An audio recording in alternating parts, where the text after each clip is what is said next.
Forced out of school, violence robs nearly 2 million children of an education in West and Central Africa. Why are armed groups attacking their schools, and what can be done to ensure kids learn and thrive? This is Inside Story.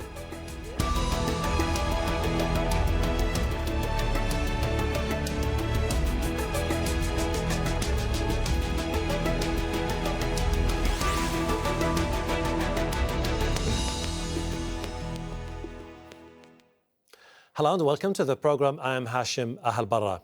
Summer holidays are almost over for children in the Northern Hemisphere, but many kids won't be returning to class in West and Central Africa.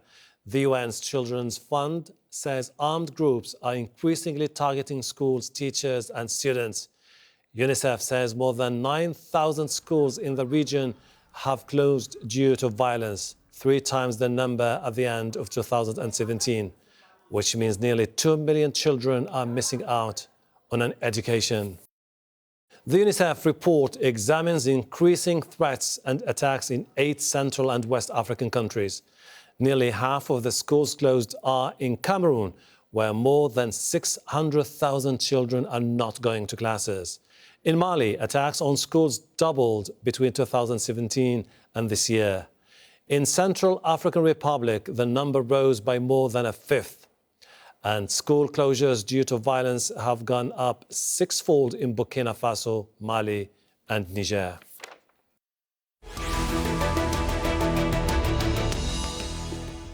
Let's bring in our panel in Johannesburg. Patsy Nakell, Chief of the UNICEF Africa Services Unit and the lead author of the report. In Accra, Ghana, Chukwuemeka is the Executive Director of the West Africa Network for Peacebuilding. And in Maiduguri, Nigeria, Maidugu Magaji, teacher based in Borno State. Welcome to you all.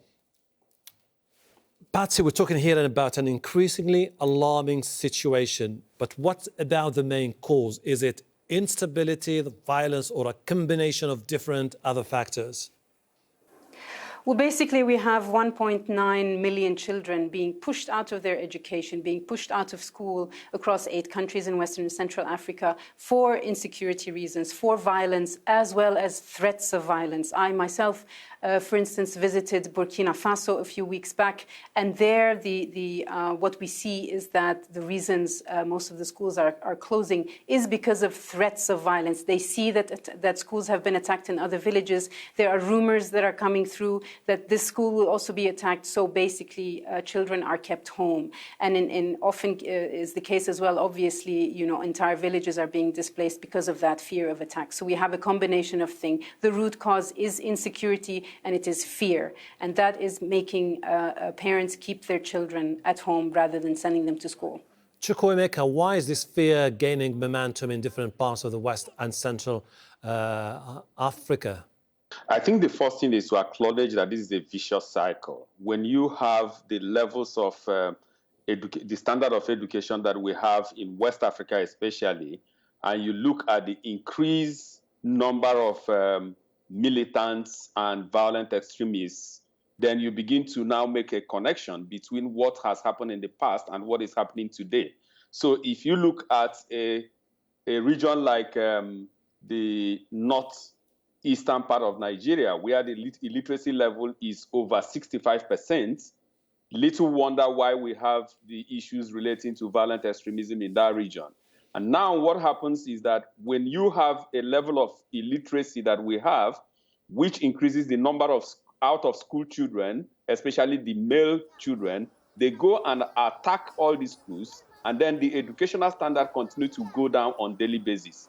So the nexus between this and what happens within the peace and security milieu is what you begin now to imagine, not just about today, but even about tomorrow.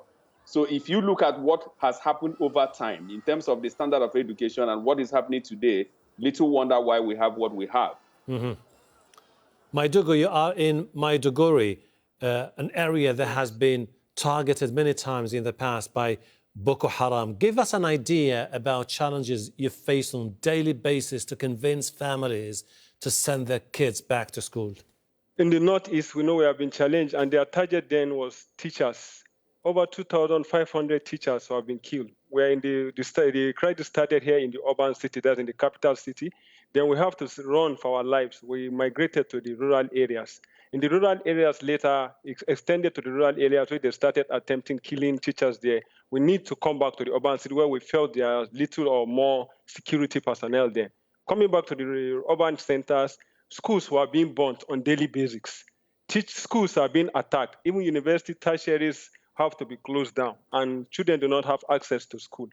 Over time, before the introduction of this, civilian JTF, before we now have to, that is, send out some of the militants back to the bushes. There are no more in the urban centers. As that when we started advocacy and started calling back children that see the education cannot wait, that we have to come back to school, that we know the root cause of this insurgents or this Boko Haram is just mere illiteracy. Yeah, the cause is illiteracy. So just to reduce it, children need to come back to school. That education cannot wait. That's what we have been advocating now. Patsy, your report talks about groups like Boko Haram saying that Western education corrupts Islamic values. Then it begs the question about the mammoth task you face in the future to convince local communities that that argument advanced by these groups doesn't hold ground.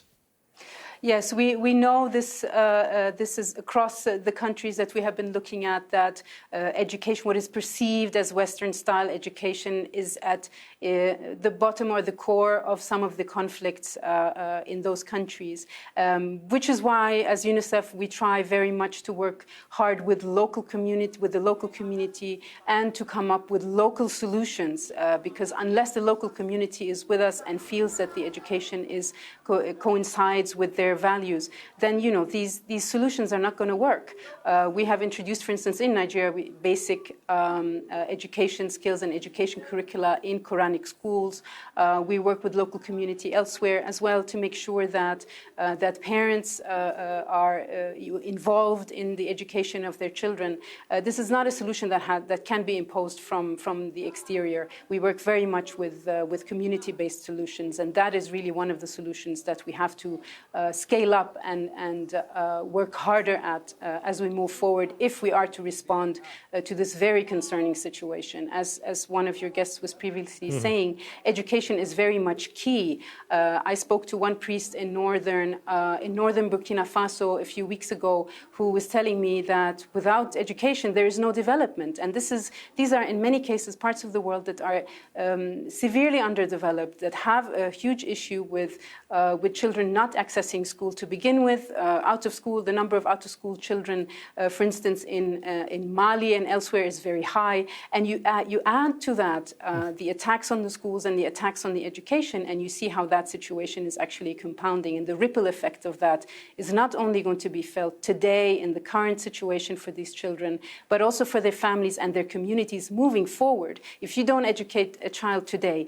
what's going to happen to that child when he or she grows up as an adult, and their family and their community and their countries? So this is really something that we have to take into consideration, and the solutions really have to be long-term. Chukwuemeka, aren't we here talking about failure of governments, because it's their ultimate goal, which is to provide security for their own citizens and protect schools?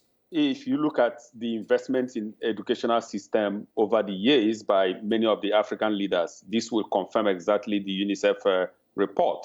The low-level investment in education has created some of these challenges we are seeing today. And it begs to question the whole idea about the Africa Continental Free Trade Zone, where we are looking at the youths and the leaders of tomorrow being the production engine to make that Africa Continental Free Trade Zone excel.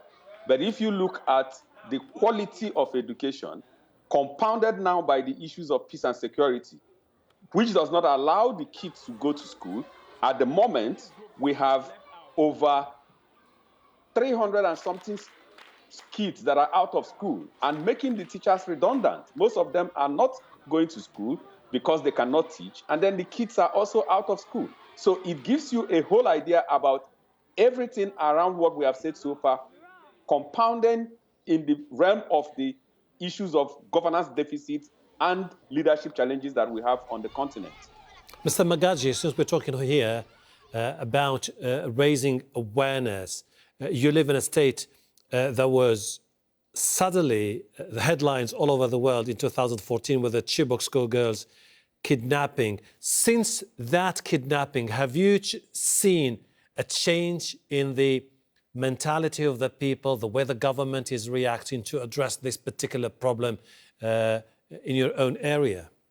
After that, in 2014, after the cases of the insurgents, or that was about the kidnapping of the Chibok girls, then there was in my school my school is located at the northeastern corner of the state, at the extreme end corner of the state, and there have been several attacks in that area. That's called Kaleri. Globally, at least the name has been spread, Kaleri community, and there have been several attempts in the school.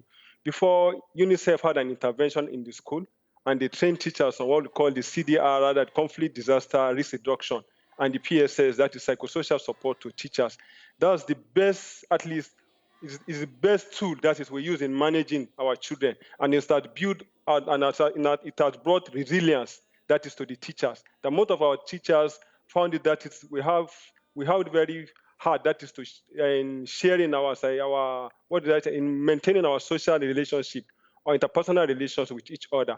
But with that intervention, we're able to manage our school and the children, and we have a school development plan, and we know how to stitch on the security personnel around the school. We have their contacts, and we've also stepped down this training to the community. We involve the community members, that is the larger community, and we have their contact and everything in anything they've been supporting us, and we advise children on how to work in pairs to school, not in loneliness. And if we can remember that in 2 years ago, that's in November 2017, there have been attempts in my school, that is the school has been attempted, and we have series of bomb blasts, about 4, just about 200 meters away from the school.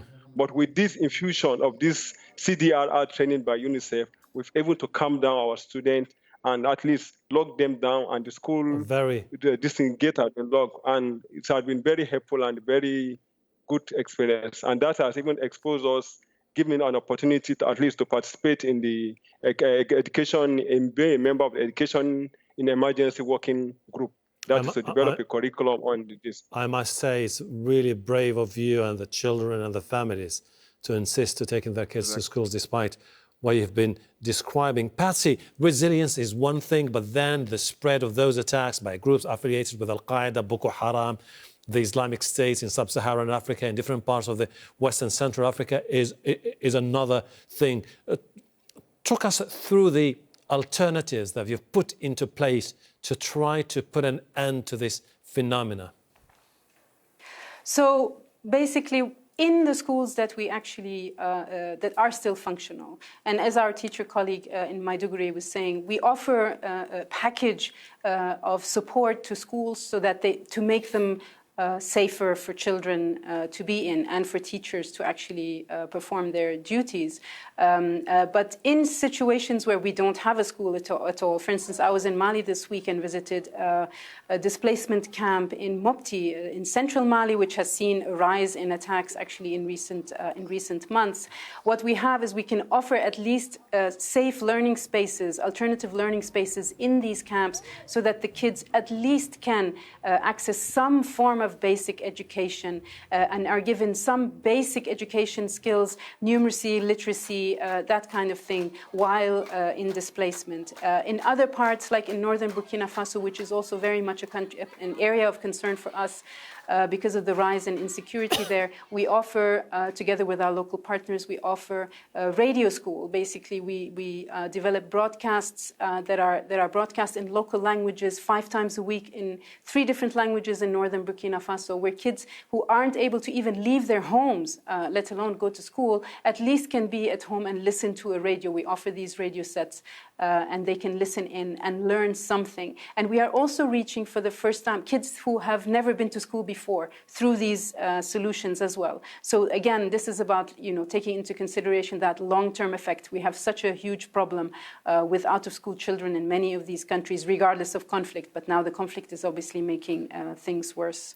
But Chukwuemeka, would those alternative platforms like the broadcast, like the would be enough, given the fact that we're talking about a huge number of people forced out of their schools? And do you think there will be enough resources to try to cope with the new alternatives? Well, we're also talking about most of this region challenged by technology. So even getting such technology to the homes is also very challenging. The second thing is that we also need to look at the psychological disposition of these kids to learn, whether at home or in school, under serious threats. If you look, let me just give you a little bit of statistics, which I think that is a part of it is also reflected in the UNICEF report. 220,000 IDPs in Burkina Faso and over 1,900 schools, including 500 in the Sahel province, shut down, leaving about 90,000 teachers redundant. So how does this now contribute to increasing the level of peace and security challenges that we have on the region is what we are now faced with as a serious issue on our hand. So whether there are alternative means to educating these kids, yes, there are available. Example of what the colleague from Maidugu and also the UNICEF colleague already mentioned. But we also need to understand that kids at this age also require some peer relationship to be able to learn better in an atmosphere that they feel is not just conducive for learning, but also for retention of whatever is taught. Maidugu, you have Patsy from UNICEF listening to you. You have Chukwuemeka from West Africa Network for Peacekeeping watching you. You have our viewers all over the world watching you.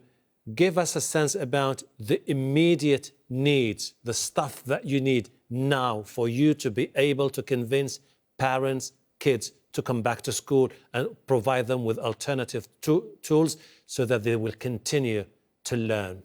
The advice or what I have after despite the challenges and the overpopulation that I have now in the school, my community is just like a host community, and it has been at least with our effort and this, it has been even it has been overpopulated now for now. But my advice to parents and at least to the larger community is that the children of the poor, whom that is people fail to train, at least will not make your other children have rest or have peace. The children of the poor, whom they fail to train, will not make their children have peace. That is better that we all come together, that is to work in team and at least to support at least some of these schools in any way or the others, or in other activities, either financially, socially, or other things, at least to make the way forward.